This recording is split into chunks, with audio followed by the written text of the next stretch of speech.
Hey everyone, it's Brian with GreyWolf Towers again. So this is probably the 8th to 10th video that I've done today on filming. So bear with me, it's been a long day. This is a upgrade for myself. This will free up a case for a design that I'm going to be building for a friend.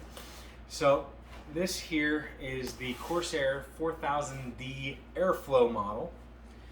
It is tempered glass on one side. It has a mesh front to it, but we're going to go over that in a minute as far as the specifics. I bought this through Amazon. I want to say it was about $95, give or take. The box to the case seems to have arrived in really good condition. I'm really looking forward to using this case because it's supposed to be really good airflow.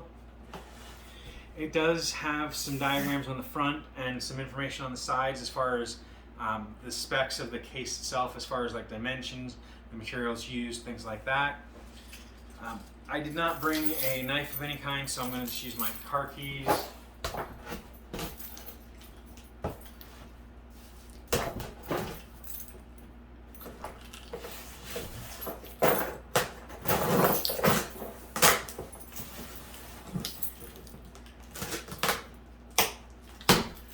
As you all know, if you've been watching the channel and seen any of my previous case reviews, showings, unboxings, whatever you want to call them, if you've watched any of my previous ones, then you know that generally I do budget-oriented cases.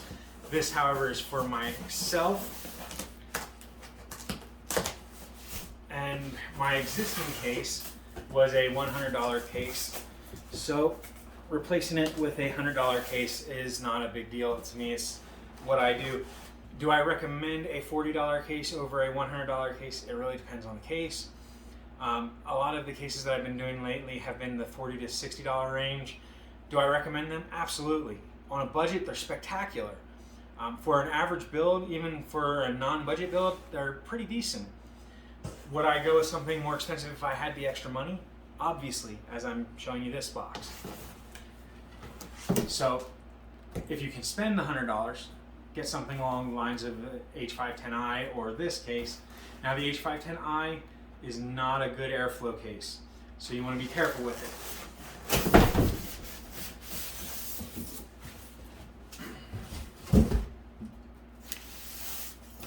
Little static electricity buildup. We're going to grab this.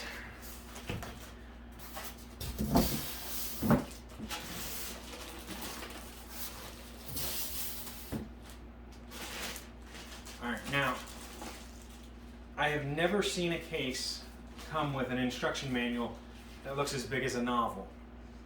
So this is for the 4000D/4000D Airflow mid-tower gaming case. Probably not going to need it because most cases are similar enough that you're not going to really need an instruction manual. But you never know, so I'm going to keep it in case. And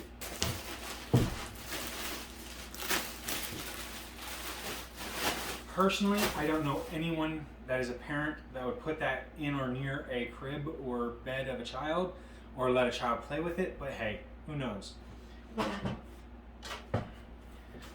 So now, it's got tape across the top, it's masking tape. There's a little loop to it so that it's easy enough to pull off.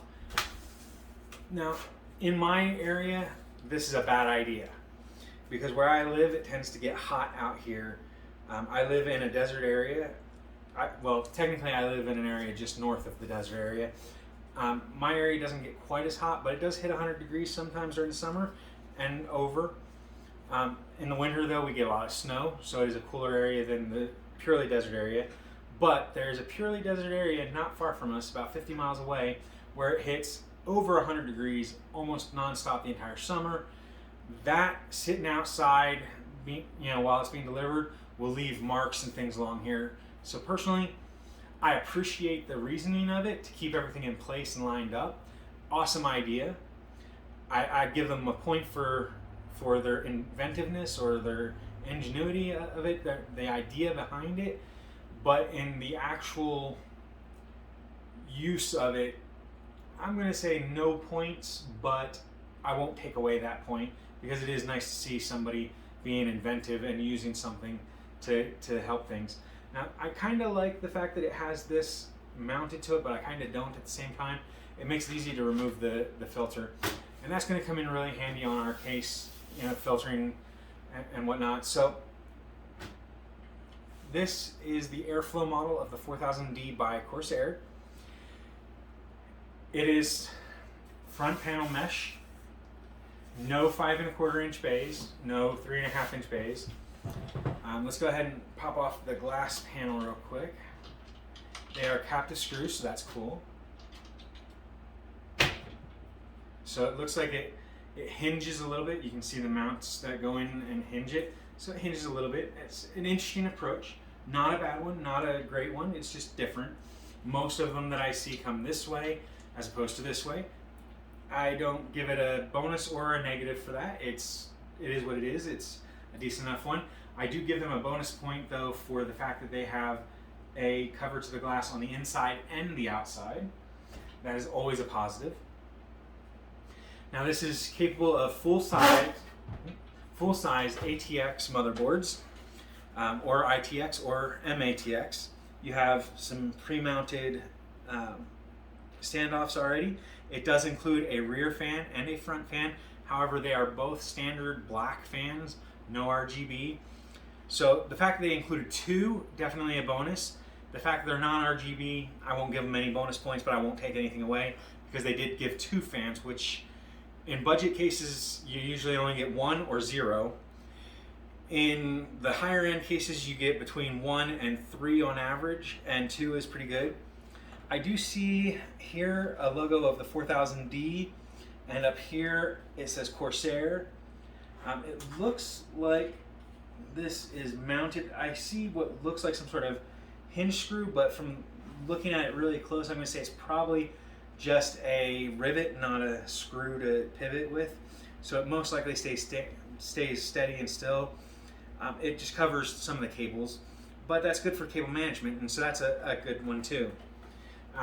On my H510i from NZXT, it has a similar approach, except this one, the front of it is slanted with it actually being blocked off, so nothing goes into that area. Whereas with the NZXT H510i and H510, H500, etc., etc., etc., they have a gap where it's completely see-through that area. Most people aren't going to see through it, so it's not going to be an issue with the cable management on that most of the time. But this will hide cables a little bit better even, so that's nice to see.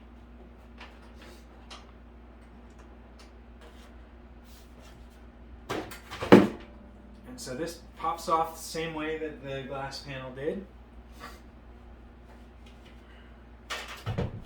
So now, on the back side here, we have cable management routing for the front panel stuff. We've got 2 sleds for SSDs, or 2.5 drives of any kind, but typically those are SSDs.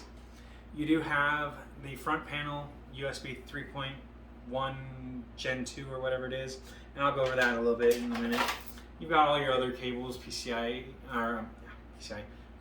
3, the power cable, reset cable, LED light, audio, that kind of stuff's there.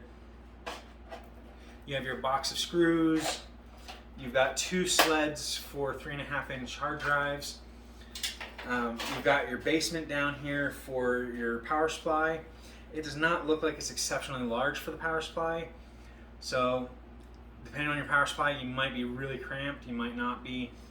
Mine's probably going to be fairly cramped on that. But that way you can take a look and see. It's really nicely done. On the front, you can see it's really well done. I really like the basements blocked off completely. It's good because then you don't see the label to the power supply, things like that.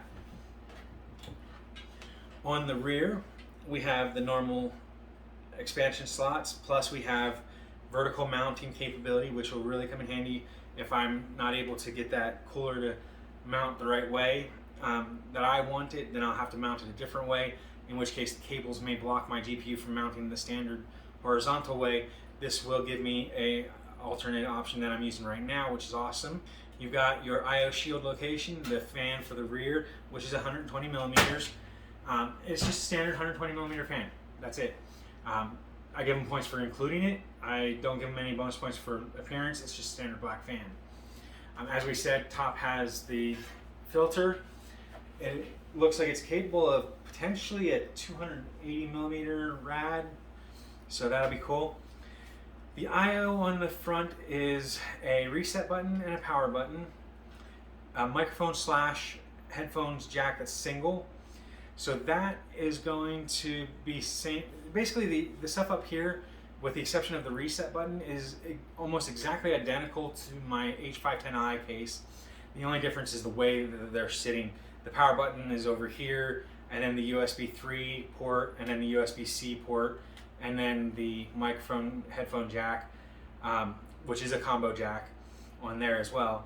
And then there's no reset button on that one. I do like the reset button. That is a bonus in my opinion. It gives you some added flexibility. One, it allows you to reset your system if you want to plug it in as the reset, but also there are some RGB fans that if your motherboard does not support RGB, you can get these RGB fans that plug into the connector for the reset button and allows you to use the reset button as your change of the fans for the colors. So that is a bonus in my opinion. It gives some more flexibility. The little tab here does say Corsair on it, which is cool. They logoed it. That's nice. The front has so much airflow to it. I cannot wait to set this up as my new case. There's vents on the side that it goes through, no blocks. There's a lot of pattern here that gives plenty of airflow. There's a mesh in the back behind it that will keep dust from the fans. There is also a little bit of a vent here on top of the stuff, as well as some routing areas for cables. The nice thing about this is that you won't be able to see the power supply if it's a black power supply, but it will give you added ventilation, which is always good. The bottom does have a removable filter, and that's always nice to see as well. Now, when I mount my power supply, I am going to mount it with the fan down because that's the way I generally do it. Keeps the warmer air away from the power supply and out of the case. Most of those power supplies, that fan that would be there, it sucks air into the power supply.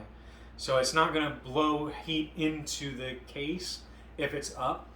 The main reason that I want it down below is that because it's sucking the air in, it's going to suck in cool air from down below the case because the feet keep it about 1 inch off the ground. So it's going to have plenty of space to suck in cool air, and then it's going to blow it out the rear. If I flipped it up with the fan up, it would still blow all of its hot air out the back, but it's going to run hotter, which is going to make it louder, but it's not great for the power supply, which means a weaker performance to the power supply, which doesn't really hurt too much unless you're pushing the edge. Generally, I try to keep somewhere in the 50 to 70% usage range, which is what I recommend people do. And so I wouldn't really lose much performance, but it would work harder, might suck a little more power because of it, things like that, and it'd be louder. And I definitely would prefer some quieter stuff. If you haven't noticed, it is still a little bit of a hum to it, but I have gotten rid of some of that fan noise from different things by doing some upgrades. But this upgrade will be really nice for my system because I have not had a good high airflow case in forever. So I'm really looking forward to it. I will hopefully be doing the build within the next week or so. If not, because I do have a trip planned that I'm going to be heading to California. If I don't get it done before then, which will be in the next week, then it may be a couple of weeks, but probably around the time this is aired anyway. Right now it's mid-May, and I'm expecting that the unboxing video for this probably won't be done, won't be posted until somewhere in June. So by then it should definitely be done, so it shouldn't be an issue. If you haven't already, watch the unboxing of the NZXT X53 water cooler, liquid cooler, AIO, whatever you want to call it. Liquid cooler is probably the best, most accurate. That's going to go in here as well.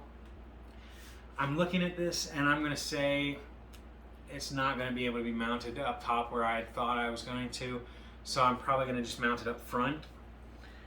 And being in the space that it is, I fully expect that it's going to mount perfectly fine. The only issue is that depending on the length of those cables, they look standard length, and since they're not longer than normal, they may not fit my particular use, so I may still have to do a vertically mounted GPU. The only negative to that is that the vertically mounted GPUs, I'm not 100% sure it's going to fit correctly there, so it may,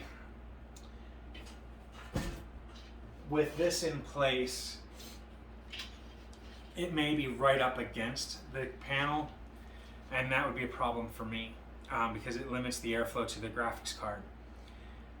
It may have enough space though, so we'll have to wait and see until we do the install. Since I can't do the top mount, I'm going to do a front mount, and I'm going to mount it with the cables or tubes down below, and that way it'll kind of run up like this to the CPU block, and that'll give it the longest lasting, quietest mode of operation for the liquid cooler.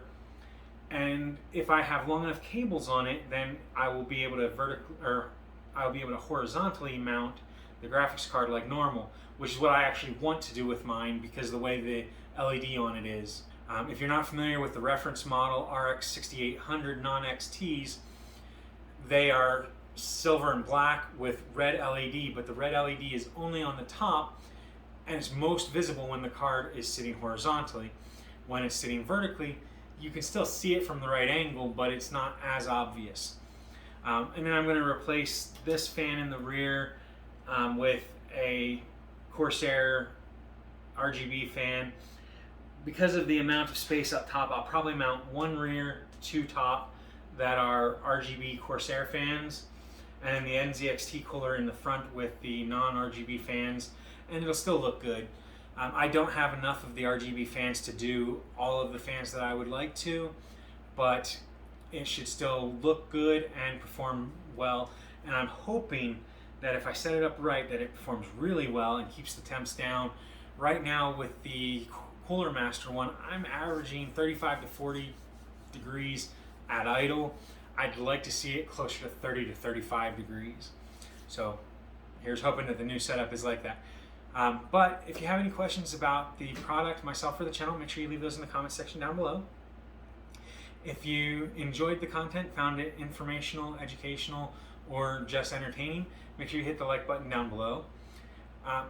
If you haven't already, make sure you hit the subscribe button, which should be generally right about this area of the video or down below, and that way you can keep up to date on our new videos. And you can also keep in touch with us on Twitter, @TowersGrey is our handle, and we post regular updates on there, as well as taking questions and doing things on there. We run polls all the time. So anyway, I hope that you all enjoyed the video and found it useful, and I hope that you have a great day. Bye for now.